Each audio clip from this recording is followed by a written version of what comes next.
Hello दोस्तों, welcome to soil मंत्रा। मैं हूं अनुपम। दोस्तों, बात करते हैं हम यूनिट 5 के बारे में। जैसा कि हमने यूनिट 1, 2, 3 और 4 के बारे में दोस्तों डीपली डिस्कस किया हुआ है। जैसे मैं क्वांटम सीरीज का सेमेस्टर 3 का लेके चल रहा हूं। अगर आपने वो वीडियो नहीं देखा दोस्तों, जरूर देख लें। आपका मे बी कल ही पेपर है, 31 को ही पेपर है, इसलिए जो भी मैं बता रहा हूँ उसको पढ़िए और जो आपको अच्छा लग रहा है, इंपॉर्टेंट है, वो जरूर आप पढ़ें। ठीक है, बात करते हैं दोस्तों। हमारा जो यूनिट 5 है वो है रेफ्रिजरेशन साइकिल। रेफ्रिजरेशन साइकिल में हमारा इंपॉर्टेंट जो आता है वो है रिवर्स कार्नोट साइकिल। इसके पहले मैंने डिस्कस किया कि कार्नोट साइकिल क्या होता है। अगर कार्नोट साइकिल का वीडियो नहीं देखा है तो जरूर देख लें, ताकि आपको हेल्पफुल मिल जाएगी कि क्या डिफरेंट होता है इन रिवर्स कार्नोट साइकिल में। मैं आपको कंफ्यूजन नहीं करूंगा, डायरेक्ट बताऊंगा रिवर्स कार्नोट साइकिल हमारा क्या होता है। फिर थोड़ी सी बेसिक जानकारी देख लेते हैं कि हमारा जो रिवर्स कार्नोट साइकिल है, अगर हम देखें कि क्या हमारा एक्चुअल कोई भी प्रोसेस है वो उसकी इफिशियंसी को फॉलो कर पाएगा, नहीं कर पाएगा। क्यों? देखो, यहाँ क्या है, आइसेंट्रोपिक कंप्रेशन प्रोसेस होता है और आइसोथर्मल कंप्रेशन प्रोसेस है। ठीक है, आइसेंट्रोपिक प्रोसेस में क्या होता है, कोई भी हमें मशीन है या एडियाबेटिक प्रोसेस है तो हमें क्या है, प्रोसेस को बहुत तेजी से करना पड़ता है और ऐसा पॉसिबल नहीं है। और आइसोथर्मल में क्या है, हमें बहुत प्रोसेस को धीरे धीरे करना पड़ता है। क्या करना पड़ता है? बहुत वेरी स्लो स्पीड में, और वो भी हमारा नहीं हो पाता। तो जो वेरिएशन क्रिएट होते हैं ना during the speed stroke is not practically, और हमारा ये प्रैक्टिकली पॉसिबल नहीं हो पाता है। ओके, अब बात करते हैं दोस्तों रिवर्स कार्नोट साइकिल के बारे में। रिवर्स कार्नोट साइकिल के बारे में बात करेंगे पीवी डायग्राम के बारे में, T5 डायग्राम के बारे में और इसकी COP के बारे में। यही आपके एग्जाम में पूछता भी है। बताते हैं, पहले बात करते हैं पीवी डायग्राम के बारे में। तो दोस्तों इसमें जो 4 प्रोसेस चलते हैं, 1 to 2, 2 से 3, 3 से 4 एंड 4 से 1, इसमें क्या होते हैं, 2 हमारे आइसेंट्रोपिक प्रोसेस होते हैं।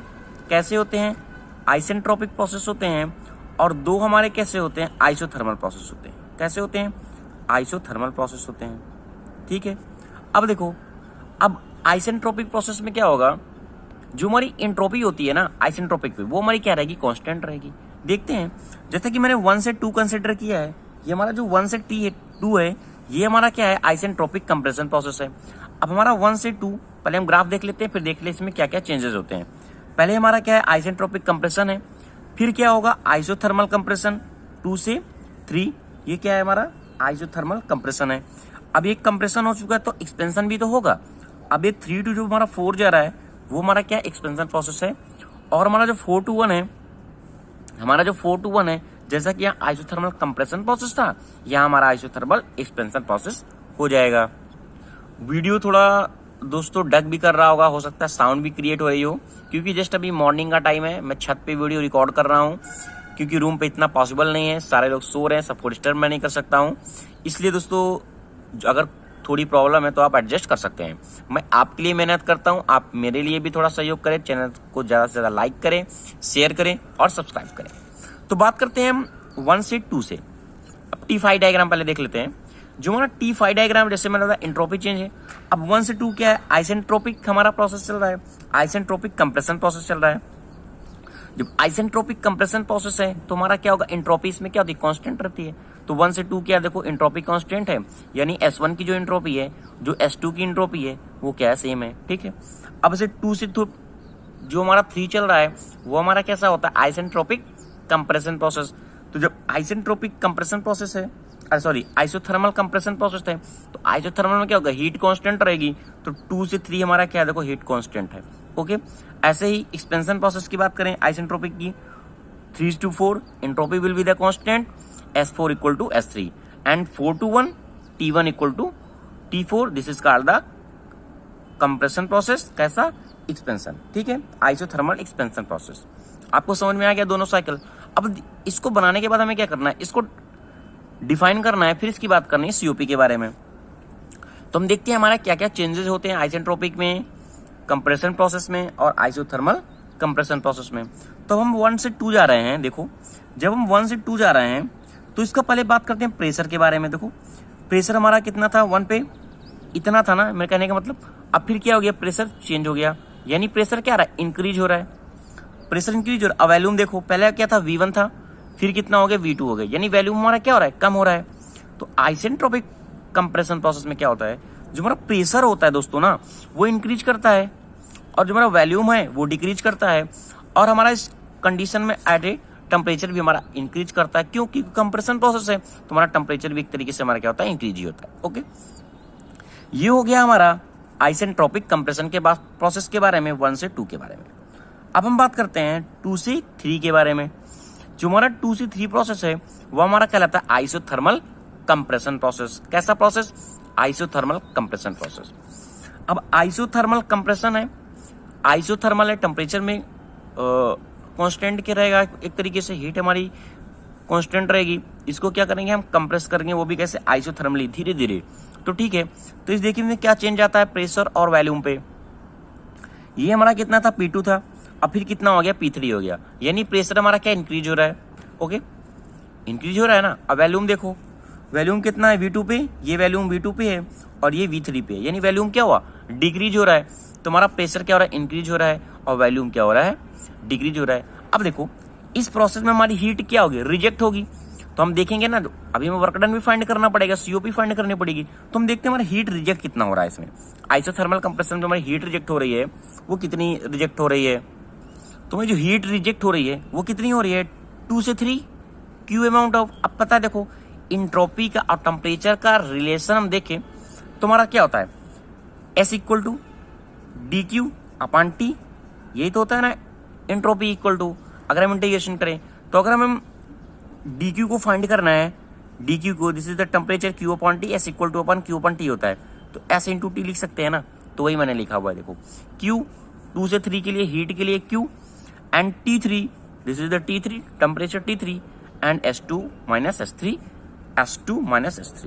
ओके, यहाँ तक कोई भी प्रॉब्लम नहीं है, समझ में आ गया होगा। अब हमारा जो 3 to 4 प्रोसेस चल रहा है, 3 to 4 हमारा कैसा प्रोसेस है, एक्सपेंशन प्रोसेस है। कैसा, आइसेंट्रोपिक। अब इसमें क्या हो रहा है, प्रेशर में और वॉल्यूम में देखो, प्रेशर हमारा क्या डिक्रीज हो रहा है। देखो यहाँ हमारा प्रेशर कितना था, P3 था, अब ये P3 से कम होकर कितना हो गया, P4 हो गया, यानी प्रेशर हमारा क्या हो रहा है, डिक्रीज हो रहा है। वॉल्यूम हमारा कैसा इंक्रीज हो रहा है। देखो वॉल्यूम हमारा कितना था, पहले V4 था, पहले हमारा V4 था, फिर कितना होगा, V3 हो गया, यानी वॉल्यूम हमारा बढ़ गया। V3 था फिर V4 हो गया, तो वॉल्यूम हमारा कैसा बढ़ गया। और हमारा टेम्परेचर इस कंडीशन में क्या हो रहा है ना, टेम्परेचर हमारा डिक्रीज हो रहा है। क्यों? क्योंकि एक्सपेंशन प्रोसेस हो रहा है। जब हमारा एक्सपेंशन प्रोसेस होता है ना, तो हमेशा क्या होता है, वॉल्यूम बढ़ेगा तो टेम्परेचर हमारा क्या हो रहा है, इसमें रिड्यूज हो रहा है, और प्रेशर को क्या कर रहे हैं, बढ़ा रहे हैं। ओके, ये हो गया आइसेंट्रोपिक एक्सपेंशन प्रोसेस में।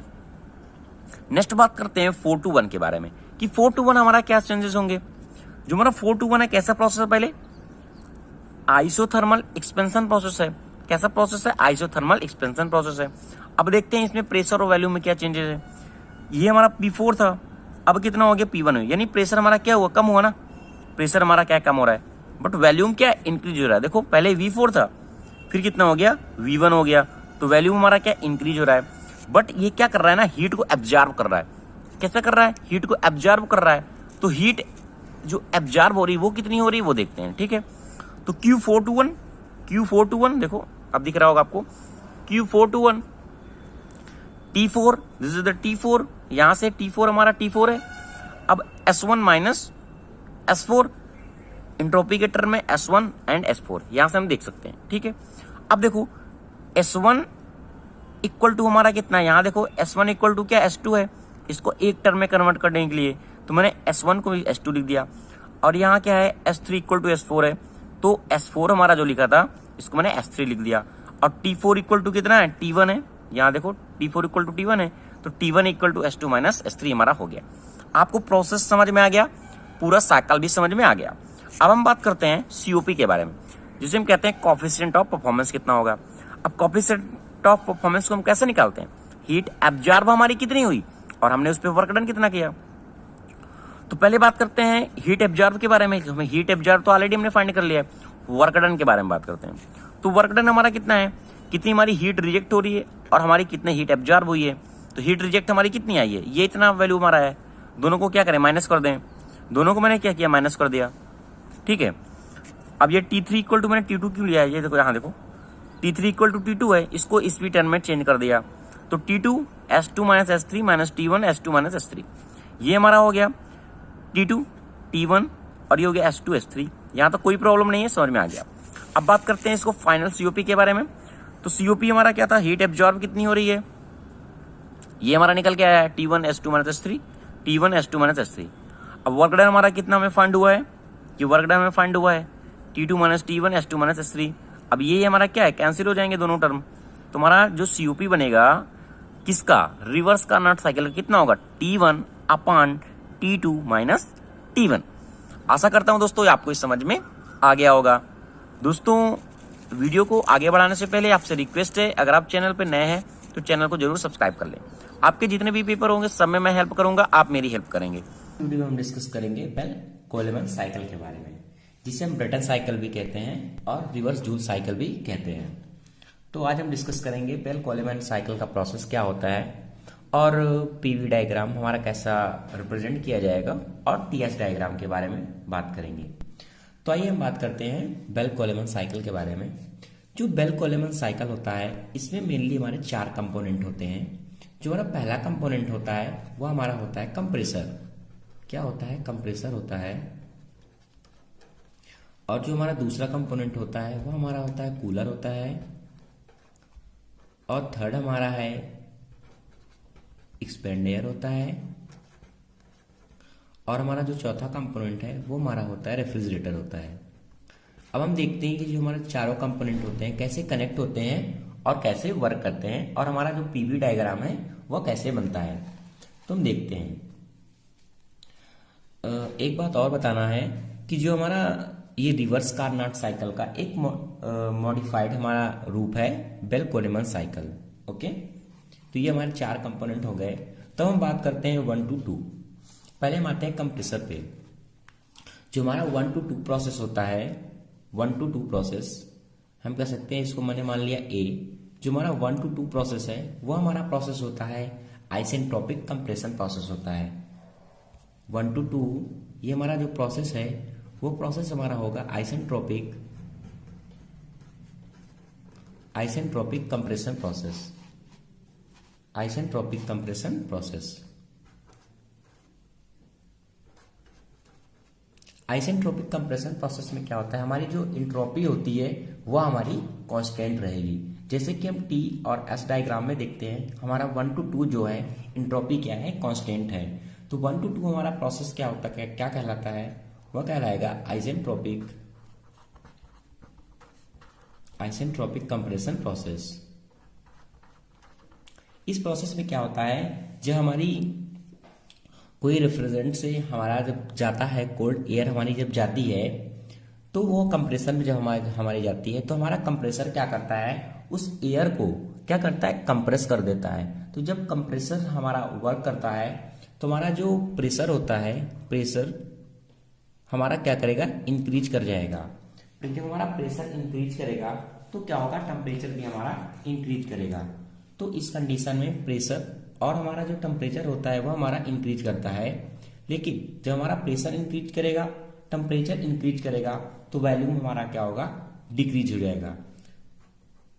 तो इस कंडीशन में जब हमारी रेफ्रिजरेटर से कोल्ड एयर हमारी पास होती है, कंप्रेसर में जाती है, तो कंप्रेसर हमारा प्रेशर और टेम्परेचर को बढ़ा देता है, बट वॉल्यूम हमारा क्या होता है, डिक्रीज हो जाता है। तो अगर हम ग्राफ में देखें तो इस कंडीशन में पहले हमारा वॉल्यूम जो था आइसेंट्रोपिक में 1 to 2 प्रोसेस, पहले वॉल्यूम हमारा क्या था, V1 था। अब हमारा वॉल्यूम क्या हो गया है, V2 हो गया है। कहने का मतलब वॉल्यूम हमारा डिक्रीज हो गया, पहले V1 था अब हमारा V2 हो गया है। और मैंने बताया जो प्रेशर होता है वो इंक्रीज करता है। पहले हमारा प्रेशर कितना है, P1 है, और फिर जब हमारा 2 प्रोसेस में जाता है तो हमारा प्रेशर कितना हो जाता है, P2 हो जाता है। पहले प्रेशर P1 था, अब हमारा प्रेशर P2 हो गया। कहने का मतलब इंक्रीज हो गया है। और बात करें हम टेम्परेचर की, तो आइसेंट्रोपिक प्रोसेस में टेम्परेचर तो हमारा एंट्रोपी हमारी कांस्टेंट हो गई, बट टेम्परेचर की बात करें अगर तो T1 से हमारा टेम्परेचर कितना हो गया, T2 हो गया। तो कंप्रेशन प्रोसेस में 1 to 2, आइसेंट्रोपिक कंप्रेशन में हमारा ऐसा होता है। फिर जब हमारी कंप्रेसर से एयर हमारी जाती है कूलर में तो क्या होता है, वह ठंडा हो जाता है। जो हमारी वार्म एयर होती है वो हमारी क्या हो जाएगी, ठंडी हो जाती है कूलर में। तो जो हमारी हम बात करें बी प्रोसेस में, तो हमारा जो प्रोसेस 2 से 3 होता है वह हमारा होता है कांस्टेंट कांस्टेंट प्रेशर में होता है प्रोसेस, कांस्टेंट प्रेशर प्रोसेस होता है, और इसे हम कह सकते हैं constant pressure cooling process, cooling process. इस प्रोसेस में हमारा क्या होगा, जो हमारा प्रेशर रहेगा वह हमारा कांस्टेंट रहेगा, बट हमारा जो टेम्परेचर है और वॉल्यूम है उसमें हमारा चेंज आएगा। तो हम देखते क्या है, इस कंडीशन में 2 से 3 तो हमारा प्रेशर क्या है, कांस्टेंट है, बट हमारा जो वॉल्यूम है वो V2 से हमारा कितना हो गया, V3 हो गया। कहने का मतलब पहले हमारा वॉल्यूम जो हमारा क्या था, V2 था, और अब हमारा वॉल्यूम कितना हो गया है, V3 हो गया है। और यही हम बात करें TS डायग्राम की, तो हमारा पहले टेम्परेचर कितना है, T3 है, यानी मैक्सिमम है, और फिर हमारा टेम्परेचर कितना हो जा रहा है, T3 हो जा रहा है। तो हमारा जो 2 से 3 प्रोसेस होता है वह हमारा कांस्टेंट प्रेशर प्रोसेस में वर्क करता है, और जो हमारी हीट इसमें से रिजेक्ट होगी, क्योंकि हमारा पहले ये वार्म था कंप्रेसर में, आज हमारी कूलर में आएगी तो क्या होगी, ठंडी होगी। तो जब ठंडी कैसी होगी, जब हमारी कुछ हीट क्या होगी, इससे रिजेक्ट होगी। तो हम एक देखते हैं, तो हमारा कांस्टेंट प्रेशर में पर केजी में हमारा हीट रिजेक्ट आएगा, यहाँ हीट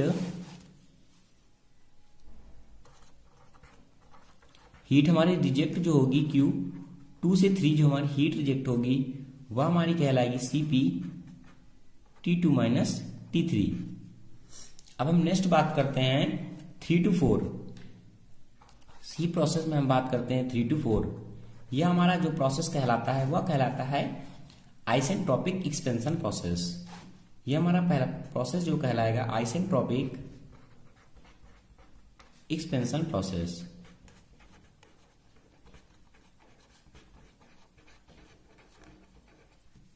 आइसेंट्रोपिक एक्सपेंशन प्रोसेस में क्या होता है, जब हमारी एयर कूलर से आती है, एक्सपेंडर में आती है, तो हमारा क्या करता है, ये एक्सपेंड कर देता है। जब हमारा कोई एक्सपेंशन होता है तो एक्सपेंशन प्रोसेस में क्या होगा कि जो हमारा प्रेशर रहेगा वो क्या हो जाएगा, हमारा डिक्रीज हो जाएगा, और टेम्परेचर भी डिक्रीज हो जाएगा, बट जो हमारा वॉल्यूम है वो क्या करेगा, हमारा इंक्रीज हो जाएगा। तो इस कंडीशन में हमारा क्या होता है कि प्रेशर और टेम्परेचर डिक्रीज हो जाता है और वॉल्यूम हमारा क्या होता है, इंक्रीज हो जाता है।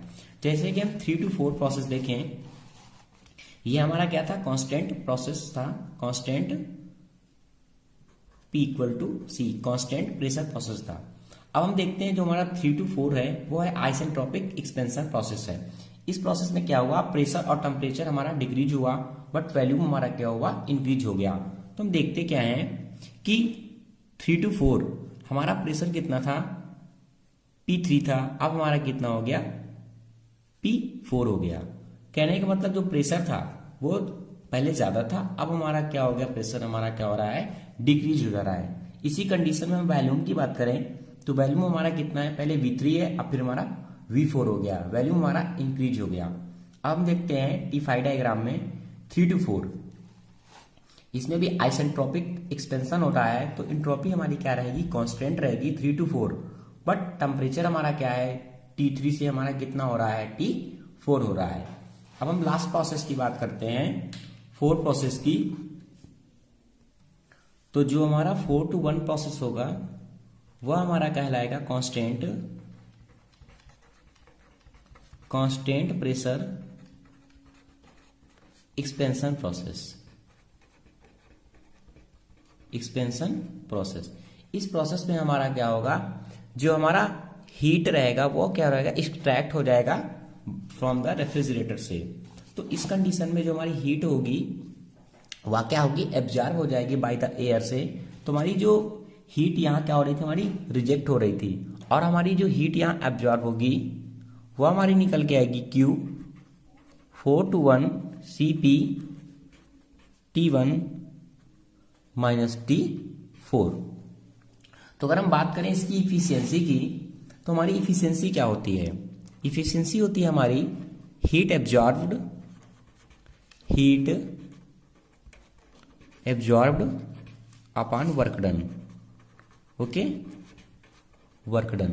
तो हमारी हीट एब्जॉर्ब हमारी कितनी हो रही थी, जो हमारी हीट एब्जॉर्ब हो रही है वह हमारी निकल के आई थी CP T1 to T4।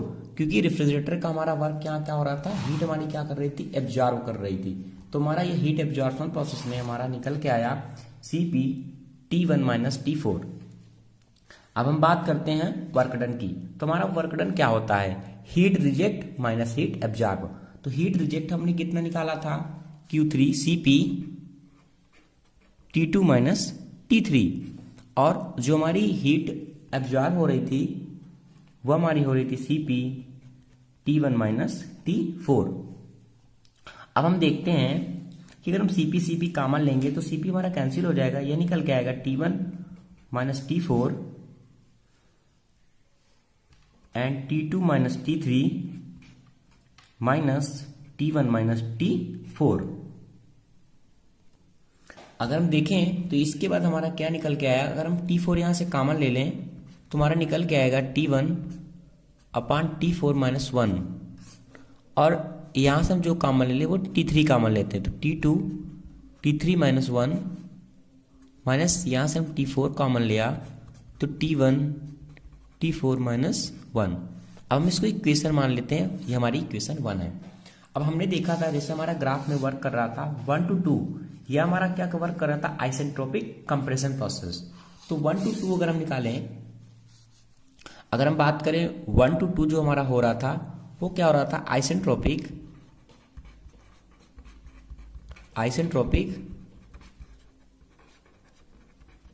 Compression process.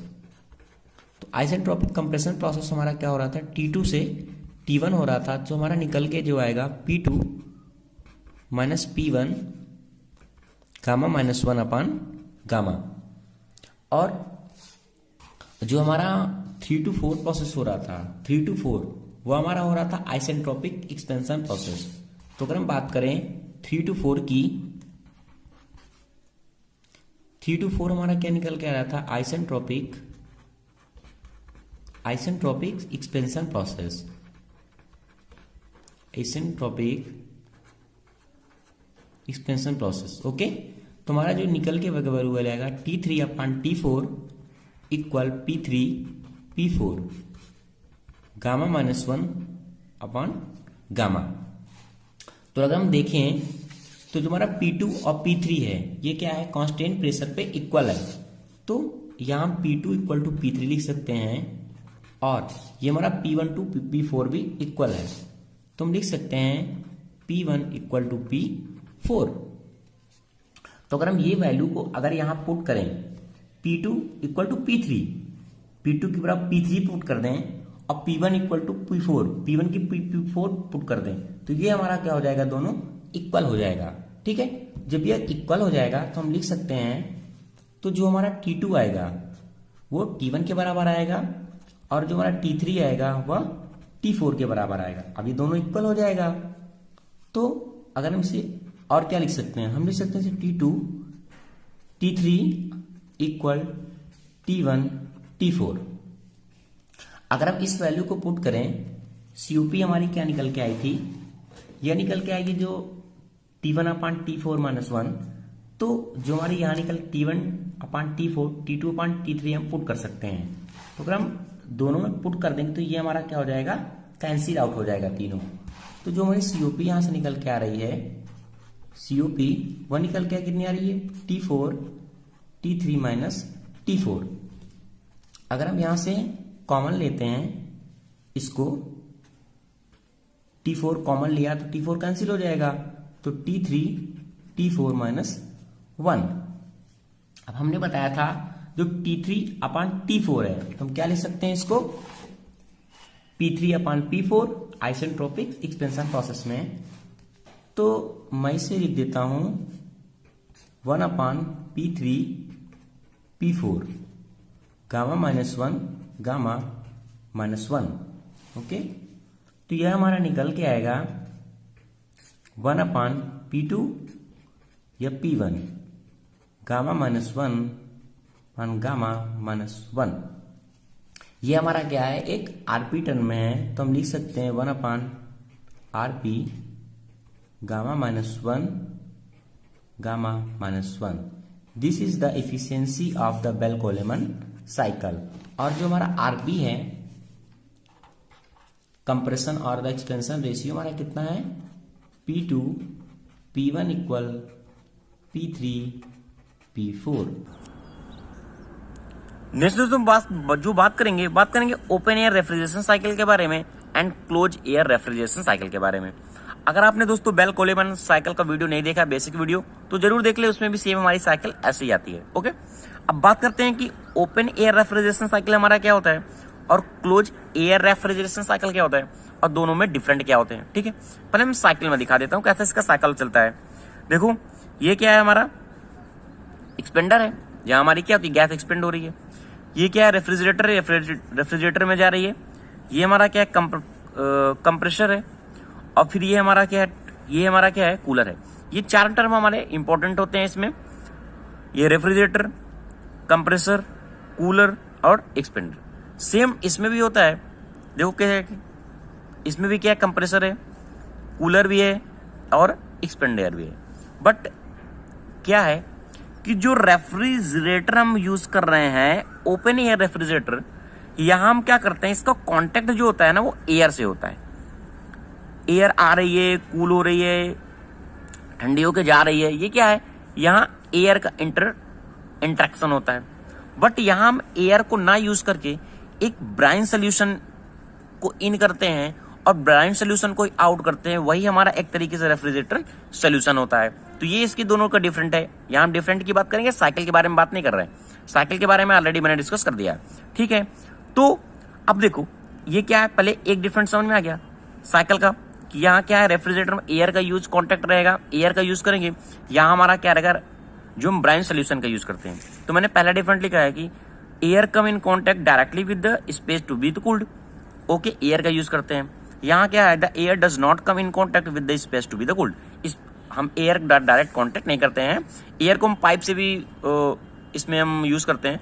But mostly हम ब्राइन सोल्यूशन का हम कह सकते हैं कि ब्राइन को हम यूज करते हैं। ओके, अब देखो जब ये एयर जाएगी तो इसका क्या होगा, वॉल्यूम ज्यादा होगा।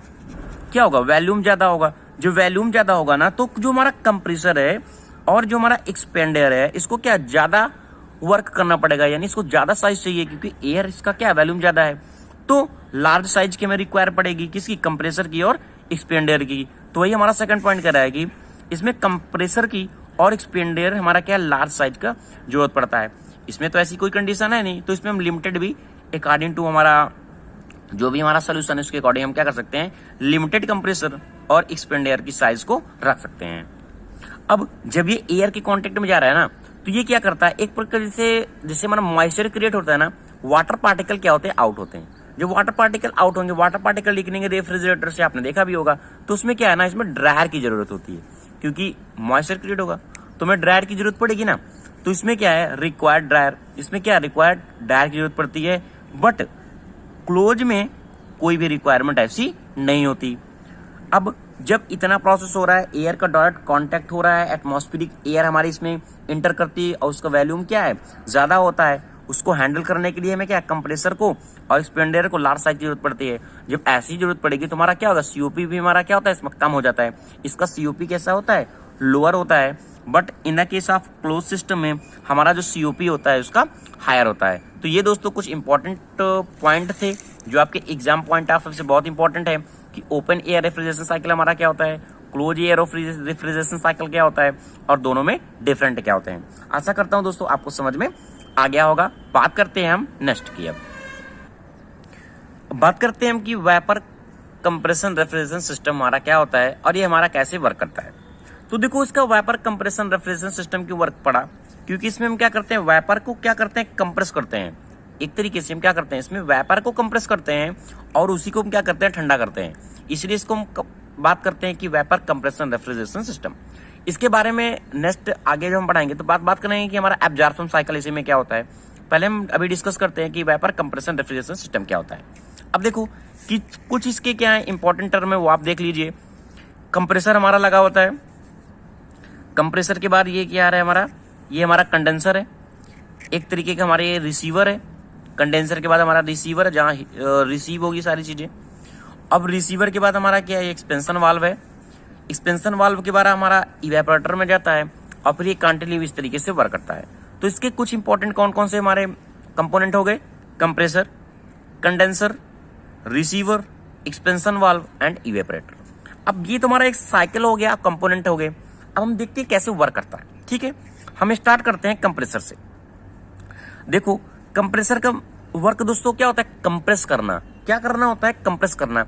अब क्या होता है, जैसे हमने बताया ना कि वेपर का हम यूज कर रहे हैं। अब यहां से हमारा क्या है, लो प्रेशर वेपर हमारी आती है। कैसी प्रेशर आती है, लो प्रेशर हमारा वेपर आता है। ये जो मैंने लिखा है ना, लो वेपर प्रेशर, यहां से हमारा क्या, लो वेपर प्रेशर यहां आता है। अब ये कंप्रेसर में क्या होता है, ये लो वेपर प्रेशर को क्या करता है, कंप्रेस करता है। जब ये लो वेपर प्रेशर को कंप्रेस करता है, जब ये कंप्रेस करेगा ना, तो इसका प्रेशर और टेम्परेचर क्या होता है, इंक्रीज हो जाता है। रहेगा फॉर्मेशन वेपर में ही, बट क्या है, ये चेंज हो जाता है।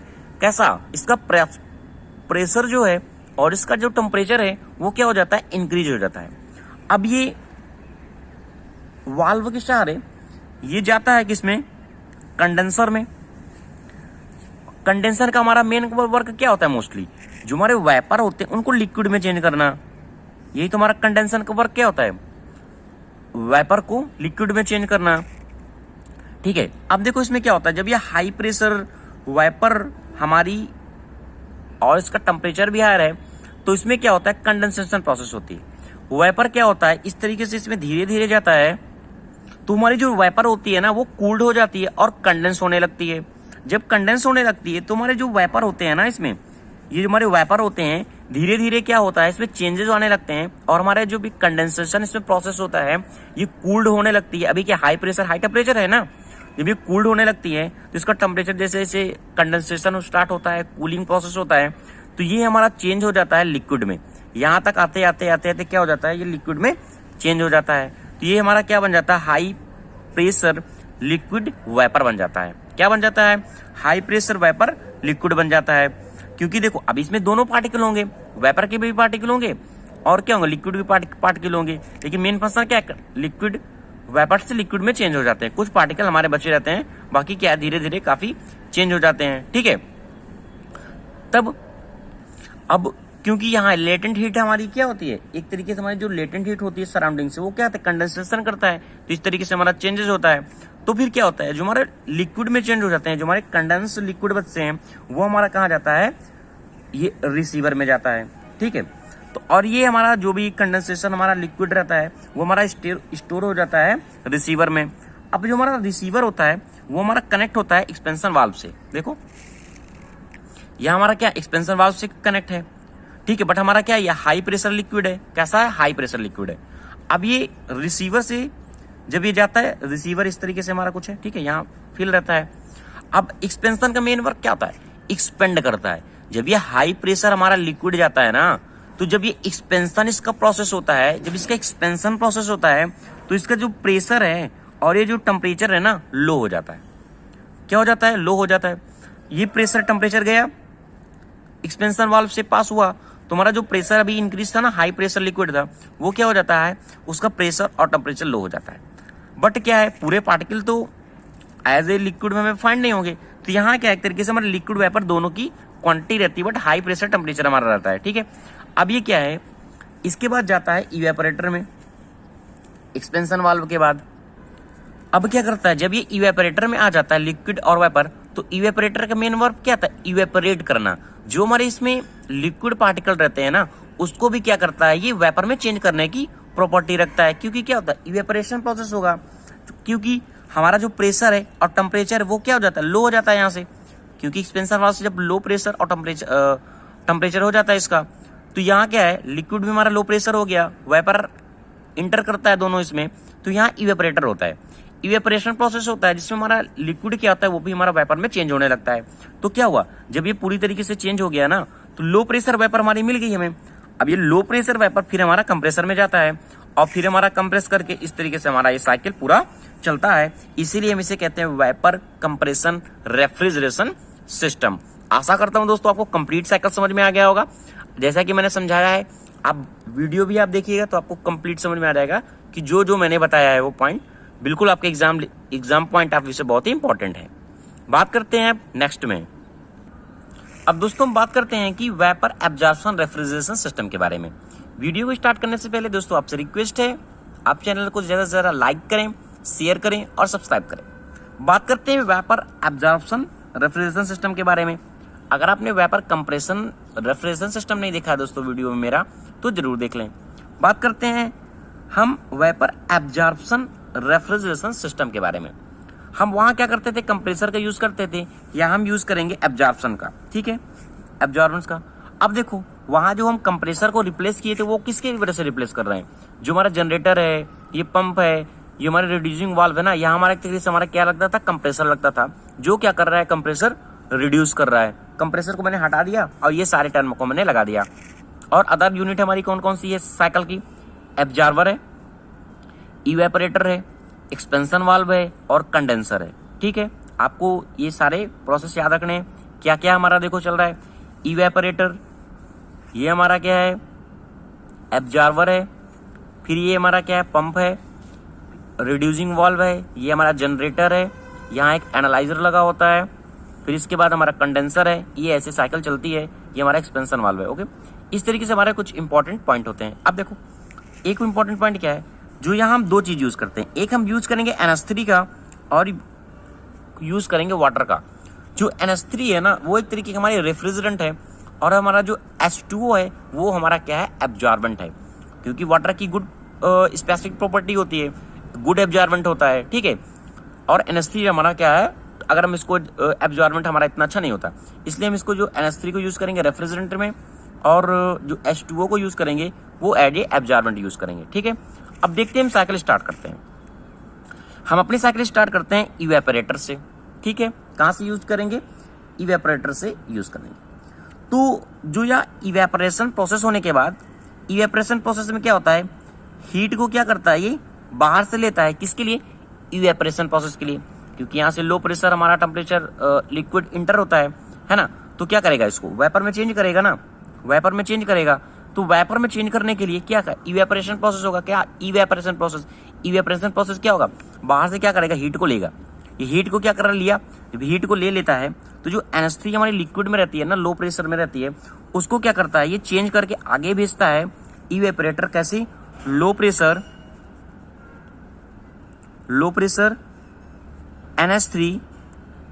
NH3 वेपर में कन्वर्ट कर देता है, क्या, वेपर में इसको कन्वर्ट कर देता है, जो हमारी लिक्विड फॉर्मेशन रहती है, ठीक है। अब क्या हुआ, ये लिक्विड फॉर्म में हुआ कि कैसा, अभी लो प्रेशर NH3 हमारा वेपर है, अब ये क्या करता है, एब्जॉर्बर में जाता है। जो यहाँ एब्जॉर्बर में जब हमारा जाता है तो यहाँ हमारा क्या होता है, NH3 भी है, ये हमारा NH3 वेपर में है, और हमारा वाटर भी है, वो H2O है, ठीक है, H2O भी है।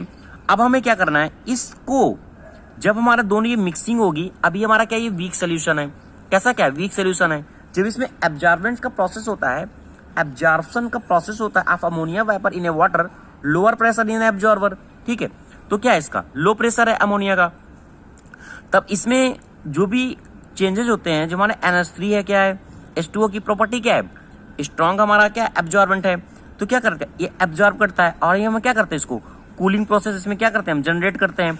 तो क्या करता है, ये जो एब्जॉर्बेंट हमारा जो प्रोसेस होता है, ये एब्जॉर्प्शन की अपनी प्रक्रिया को जारी करने के लिए, एक तरीके से हमारा स्ट्रॉन्ग सोल्यूशन बनाने के लिए, क्योंकि कूलिंग अरेंजमेंट होगा, कूलिंग करेगा, रिमूव करेगा हीट को, सोल्यूशन हीट को क्या करेगा, रिमूव करेगा इसमें से, तभी हमारा आगे जाएगा। तो क्या करता है, ये हीट को पूरी रिमूव कर देता है हमारा वाटर, इस तरीके से हमारा इसमें फॉर्मेशन होता है। तो जब ये हमारा प्रोसेस होता है ना, तो हमारा कूलिंग वाटर तो एब्जॉर्बेंट ज्यादा होता है, तो इसको क्या होता है, जो हमारा सोल्यूशन मिल जाता है ना, अमोनिया इसमें हमारा ज्यादा मिल जाती है, क्योंकि क्या एब्जॉर्प्शन की प्रक्रिया हमारा वाटर करता है, तो रिच इन अमोनिया हमारा फॉर्म हो जाता है। यहाँ एक तरीके से हमें स्ट्रॉन्ग सोल्यूशन मिल जाता है। तो जो हमारा स्ट्रॉन्ग सोल्यूशन बन जाता है वो प्रेशर और टेम्परेचर का, तो ये में क्या करेगा, हीट को बाहर करेगा, हीट को बाहर ही कर रहा है ना, तभी तो हमारा क्या है कि जो हमारा सोल्यूशन बन रहा है वो स्ट्रॉन्ग बन रहा है, क्योंकि हमारा क्या लो प्रेशर NH3 है, और ये क्या करेगा, हीट को लिबरेट कर रहा है, तो हमारे यहाँ एक स्ट्रॉन्ग सोल्यूशन मिल जाता है, ठीक है। जब हमारा ये स्ट्रॉन्ग सोल्यूशन इस पंप के द्वारा जनरेटर में जाता है, किसमें, जनरेटर में जाएगा, तो जनरेटर को क्या होता है, इसमें हम जनरेटर का यूज किस लिए करते हैं, इसको हम यहाँ जो इलेक्ट्रिसिटी का यूज कर रहे हैं, स्ट्रीम का यूज कर रहे हैं, जो भी हमारी स्ट्रॉन्ग सोल्यूशन जा रहा है उसको हम क्या करते हैं, और हीट प्रोवाइड करते हैं, क्या करते हैं, हीट को प्रोवाइड करते हैं। अब क्या है, जब इसमें स्ट्रॉन्ग सोल्यूशन जाता है तो देखो जो हमारा अमोनिया की प्रॉपर्टी क्या होती है, अमोनिया की प्रॉपर्टी हमारी ये होती है, वो हमारा बॉइलिंग पॉइंट उसका क्या होता है, लेस होता है। जब हम इसमें हीट, एक्सटर्नल हीट प्रोवाइड करेंगे तो इसका बॉइलिंग पॉइंट अमोनिया का कम है, तो वो क्या होती है, वो वाइपर में चेंज होने लगती है जल्दी। जब वो वाइपर में चेंज होने लगती है तो उसमें कुछ वाटर पार्टिकल रहेंगे ना, तो यहाँ एनालाइजर क्या करता है कि वाटर के पार्टिकल ना जाए, इसलिए क्या करता है, एनालाइजर को हम लगाते हैं, क्योंकि हमारा वाटर के पार्टिकल जाएंगे। हम यूज किसका कर रहे हैं, वाइपर का यूज कर रहे हैं, तो उसमें क्या होता है, काफी हमारा हार्मफुल इफेक्ट जनरेट करता है अगर वाटर के पार्टिकल उसमें जाते हैं, तो इसलिए हम एनालाइजर का यूज करते हैं। अब क्या होता है कि जब हमारी लेस अमोनिया है, वाइपर में चेंज हो गई, तो उसके पार्टिकल क्या है, ऊपर आ जाते हैं। बट इसमें क्या है, कुछ हमारी जो एक्वा अमोनिया बनती है उस वाटर के कारण, यहाँ जिसका हमारा प्रेशर, हमारा वीक सोल्यूशन हमारा क्रिएट होता है, वो क्या करता है, अगेन हमारा इस रिड्यूसिंग वाल्व के सारे कैसा, जो भी हमारा वीक सोल्यूशन बचता है वो फिर हमारा सोल्यूशन में आता है, यहाँ से फिर हमारा स्ट्रॉन्ग सोल्यूशन बन के फिर ऊपर जाता है हीट पंप से।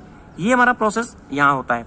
अब क्या होता है, यहाँ के बाद जब हमारा एनालाइजर ने क्या किया, यहाँ से बॉइलिंग पॉइंट अमोनिया का लेस था, तो यहाँ से हमारी NH3 पास होने लगी, जो भी वाटर पार्टिकल थे यही हमारे रुक गए। अब हमने क्या किया, यहाँ से हमारी हाई प्रेशर, कितना हाई प्रेशर अमोनिया हमें जा रही है, कैसी, हाई प्रेशर अमोनिया वाइपर, ठीक है। वाइपर हमारा क्या करता है, फिर हमारा कंडेंसर में जाता है। अब हमारा कंडेंसर के प्रोसेस क्या होता है, कंडेंस करना। अब इसको जब ये कंडेंस करेगा, इसको कूल करेगा, तो जो हाई प्रेशर अमोनिया हमारी वेपर है ना, वो क्या होता है, हाई प्रेशर में एक तरीके से हमारा कंडेंस होने के बाद क्या होता है, वो लिक्विड में चेंज हो जाती है। जब वो लिक्विड में चेंज होगी, वेपर लिक्विड में चेंज होगी, हीट को क्या करेगा, बाहर निकालेगा, हीट को क्या करेगा, लिबरेट करेगा। और इसमें हमारा क्या होता है, कूलिंग वाटर का भी हम यूज करते हैं। कूलिंग वाटर का हम क्या यूज करेंगे, कंडेंस करने के लिए, ठंडा करने के लिए इसको। तो फिर ये हमारा क्या होता है, NH3 हमारी लिक्विड में जब चेंज हो जाती है, तो फिर हमारी एक्सपेंशन वाल्व में जाती है। फिर एक्सपेंशन वाल्व से हमारा क्या होता है, जब भी एक्सपेंशन वाल्व से निकलती है तो इसका प्रेशर और टेम्परेचर क्या हो जाएगा, लो हो जाएगा। फिर हमारी क्या आती है, फिर ये हमारी जाती है इवेपोरेटर में। तो इस तरीके से दोस्तों जो हमारा एब्जॉर्प्शन साइकिल होता है, वाइपर एब्जॉर्प्शन साइकिल होता है, पूरी तरीके से हमारा वर्क करता है। आशा करता हूं दोस्तों आपको कंप्लीट वीडियो समझ में आया होगा। Thank you watching this video दोस्तों वीडियो को ज्यादा से ज्यादा लाइक करें, शेयर करें और कमेंट करें।